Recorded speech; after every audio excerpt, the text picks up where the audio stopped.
কে সম্মান প্রদর্শন করে আমি আমার স্নেহের ছাত্রীদের উদ্দেশ্যে আমার একটি মূল্যবান আলোচনা সভা তোমাদের সামনে রাখতে চলেছি। আজকে আমাদের টপিক হচ্ছে অ্যান্টি টোব্যাকো ক্যাম্পেইন, মানে হচ্ছে তামাক মুক্ত অভিযান।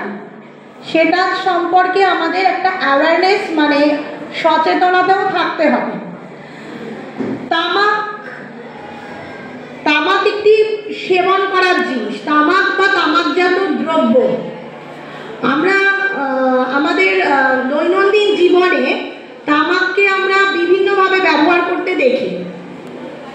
যেমন তোমরা বলবে, একটু তোমরা বলো কিভাবে ব্যবহার করতে দেখি, কি হিসাবে? সিগারেট, আর বিড়ি, আর ড্রাগস না, আর একটু বলো, গুটখা, খৈনি, বিভিন্ন রকম তামাকজাত দ্রব্য। তোমরা প্লিজ অশান্ত হও না, প্লিজ উত্তর দেবে কিন্তু শৃঙ্খলা বজায় রেখে।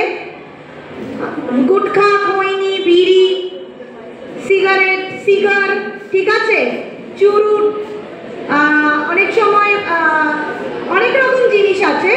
তো সব থেকে বেশি আমরা যেটা দেখি সেটা হচ্ছে সিগারেট, তাই তো?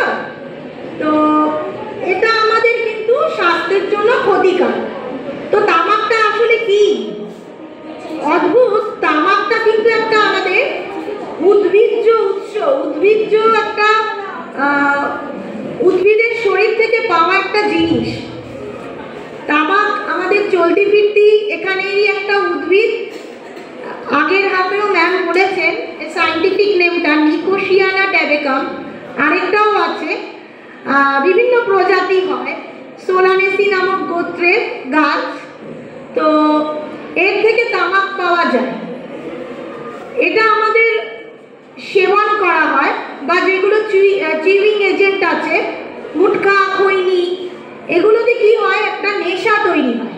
দৈনন্দিন জীবনে আমরা দেখতে পাই যে এই জাতীয় জিনিসের ওপর মানুষের একটা নির্ভরশীলতা তৈরি হয়েছে, তাই তো?